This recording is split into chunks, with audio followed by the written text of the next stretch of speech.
ကမ္ဘာအကြီးကျယ်ဆုံးသောပြင်ဆရာဟာသူ့ဘဝတစ်ခုလုံးကိုထိုးဖောက်လို့မရတဲ့ရွှေရောင်တောခလောက်တစ်ခုတိဆောက်ဖို့မြုပ်နှံခဲ့ပါတယ်။သူ့ရဲ့နောက်ဆုံးလက်ရာမြောက်တဲ့တောခလောက်ကိုပြီးမြောက်အောင်လှုပ်ဆောင်ပြီးတဲ့နောက်မှာသူဟာအဲ့ဒီထဲမှာပိတ်မိပြီးသမုဒ္ဒရာနှစ်ထဲကိုနစ်မြုပ်သွားခဲ့ပါတယ်။သူ့ရဲ့နောက်ဆုံးဆန္ဒကတော့သူ့ရဲ့တူနိုင်မမိတဲ့ဖန်တီးမှုရဲ့တောခလောက်ကိုထုတ်ယူနိုင်တဲ့ထူးချွန်ထက်မြက်တဲ့လူတစ်ယောက်မွေးဖွားလာဖို့ပါပဲ။ဟန်စလို့ခေါ်တဲ့အဲ့ဒီကြီးကျယ်တဲ့လူတစ်ယောက်မွေးဖွားလာဖို့နှစ်တရာကြာခဲ့ပါတယ်။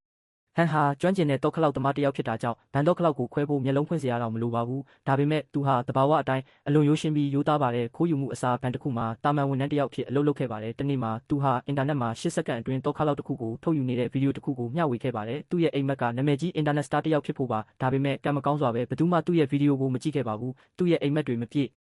ဝါတော်ဘူးလို့ခံစားရတဲ့အချိန်မှာပဲသူ့ရဲ့ကွန်ပျူတာမျက်နှာပြင်မှာလျှို့ဝှက်စမ်းကြဲတဲ့အီးမေးလ်တစ်စောင်ပေါ်လာခဲ့ပါတယ်။အီးမေးလ်ပို့သူကသူ့ရဲ့အမခန်းအရေးချင်းကိုအလွန်အထင်ကြီးသွားခဲ့ပါတယ်။သူဟာဟန်စ်ကို4နှစ်တစ်ကြိမ်ကျင်းပတဲ့ Underground Lockpicking Championship ကိုဖိတ်ကြားခဲ့ပါတယ်။ဒီပြိုင်ပွဲရဲ့အထူးခြားဆုံးအချက်ကတော့အနိုင်ရသူကအဲ့ဒီသမိုင်းဝင်ရွှေရောင်တစ်တာကိုဖွင့်ဖို့စိန်ခေါ်မှုကိုရရှိမှာပါ။တောက်ခတ်ကျွမ်းကျင်သူတိုင်းအတွက်ဒါဟာအကောင်းဆုံးအခွင့်အရေးပါပဲ။ဒါကြောင့်သူချက်ချင်း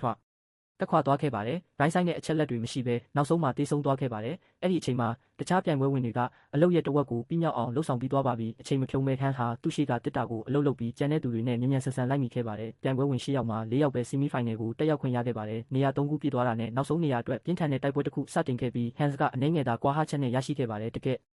စိန်ခေါ်မှုကတော့ဆီမီဖိုင်နယ်မှာစတင်ခဲ့ပြီးစီစဉ်သူတွေကတစ်တာအသစ်လေးလုံးကိုယူဆောင်လာခဲ့ပါတယ်။ဒီရိုးရှင်းတဲ့တစ်တာတွေကိုထူထဲတဲ့ဖော်ပြားတွေနဲ့စီထားတာကြောင့်တောက်ခက်ရန်တရားအတန်တွေမထွက်နိုင်ပါဘူး။ပြိုင်ပွဲဝင်တွေဟာတစ်တာကိုနားနဲ့ဖိပြီးအတွင်းပိုင်းကလစ်တန်တွေကိုနားထောင်ဖို့9မိနစ်အချိန်ရခဲ့ပါတယ်။သူ့ဘေးနားကစပင်ကောက်ကောက်နဲ့ပြိုင်ပွဲဝင်ကသူ့ရဲ့တစ်တာကိုအလွယ်တကူဖွင့်နိုင်ခဲ့ပြီးစိုးရိမ်ပူပန်မှုကြောင့်ဟန်ရဲ့လက်ဖွားတွေချွေးတွေရွှဲဆိုသွားခဲ့ပါတယ်။အဲ့ဒီနောက်မှာတော့နောက်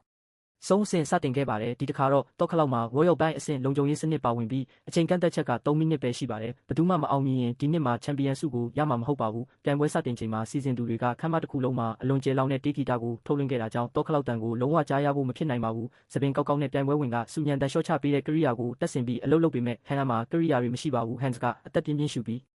အာယုံစူးစိုက်ကတောက်ခလောက်ပေါ်လက်တင်လိုက်ပါတယ်နောက်တစ်ခဏမှပဲတေးဂီတာနဲ့တောက်ခလောက်ကြားကတုန်ခါမှုတွေကိုခံစားရင်းရန်ရရဲ့အတွင်းပိုင်းဖွဲ့စည်းပုံကိုပုံဖော်လိုက်တာကြောင့်အဲ့ဒီမှာရှိနေတဲ့လူတိုင်းအံ့အားသင့်သွားကြပါတယ်